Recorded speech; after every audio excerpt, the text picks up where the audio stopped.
আপনি কি অনেক বেশি কষ্টে আছেন, অনেক বড় বিপদে আছেন, অথবা আপনার আশেপাশের মানুষগুলো, আপনার আপন মানুষগুলো আপনার কষ্ট বুঝতে পারছে না এবং আপনি তাদের সেই আপনার কষ্টের কথাগুলো তাদেরকে বোঝাতে পারছেন না?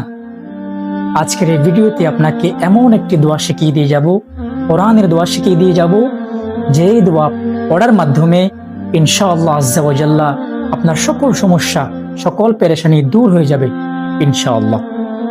আর সেই দোয়াটি হলো লা ইলাহা ইল্লা আনতা সুবহানাকা ইন্নী কুনতু মিনাজ জালিমিন। আজকের এই ভিডিওতে আমরা এই দোয়ার কিছু আশ্চর্যজনক ফজিলত শিখব ইনশাআল্লাহ। এই দোয়ায়ে ইউনুস কতটা শক্তিশালী, কতটা পাওয়ারফুল আমরা কোরআনুল কারীম থেকে একটি ঘটনা দেখলে বুঝতে পারি। আল্লাহর পয়গম্বর হযরত ইউনুস আলাইহিস সালাম আল্লাহ পাকের পক্ষ থেকে এক জটিল পরীক্ষার সম্মুখীন হয়েছিলেন। এটা হচ্ছে এক বড় মাছ তাকে গিলে ফেলেছিল এবং সেই মাছের পেটের ভিতরে থাকা অবস্থায় আল্লাহর নবী হযরতে ইউনুস আলাইহিস সালাম সেই বিপদ থেকে রক্ষা পাওয়ার জন্য আল্লাহ তাআলার কাছে এই দোয়াটি পড়ে পড়ে তিনি দোয়া করতেন, লা ইলাহা ইল্লা আনতা সুবহানাকা ইন্নী কুনতু মিনাজ জালিমিন। হে আল্লাহ, আমাকে এই বিপদ থেকে রক্ষা করার জন্য আপনি ছাড়া আমার কোনো মাবুদ নাই, আপনি ছাড়া আমার আর কোনো উপাস্য নেই, আর কোনো সৃষ্টিকর্তা নাই, আপনি আমাকে এই বিপদ থেকে রক্ষা করেন। কোরআনে পাকের মধ্যে আসছে আল্লাহ সুবহানাহু ওয়া তাআলা পয়গম্বর হযরত ইউনুস আলাইহিস সালামকে রক্ষা করেছিলেন এবং তিনি বলেছেন, আল্লাহ তাআলা বলেছেন, আমি মুমিনদেরকে এভাবেই বিপদ থেকে রক্ষা করে থাকি। সুবহানাল্লাহ।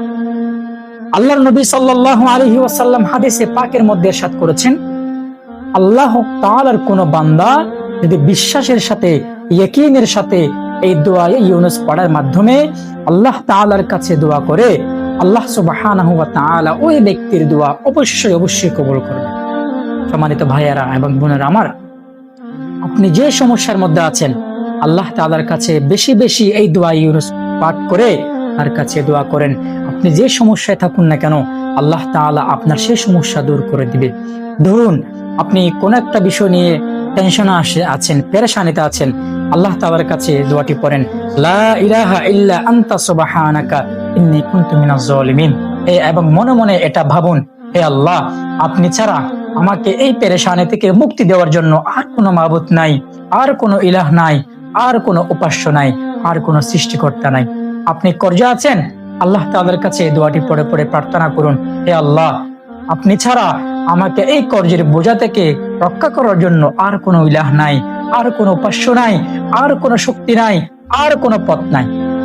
দেখবেন আল্লাহ তাআলা আপনার সেই দোয়া মুহূর্তের মধ্যে কবুল করে নিয়েছেন এবং আপনার সেই কর্জের বোঝা আপনাকে মুক্ত করে দিয়েছেন, আপনার সেই পেরেশানি থেকে আল্লাহ তাআলা আপনাকে মুক্ত করে দিয়েছেন।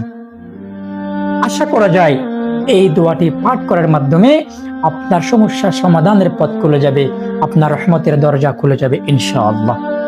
ভিডিওটি ভালো লাগলে অবশ্যই শেয়ার করুন, লাইক করুন, কমেন্টস করুন এবং একটি সাবস্ক্রাইব করে সাথে থাকার জন্য আপনাকে অনুরোধ করছি। দেখা হচ্ছে পরবর্তী ভিডিওতে। আসসালামু আলাইকুম ওয়া রাহমাতুল্লাহি ওয়া বারাকাতুহু।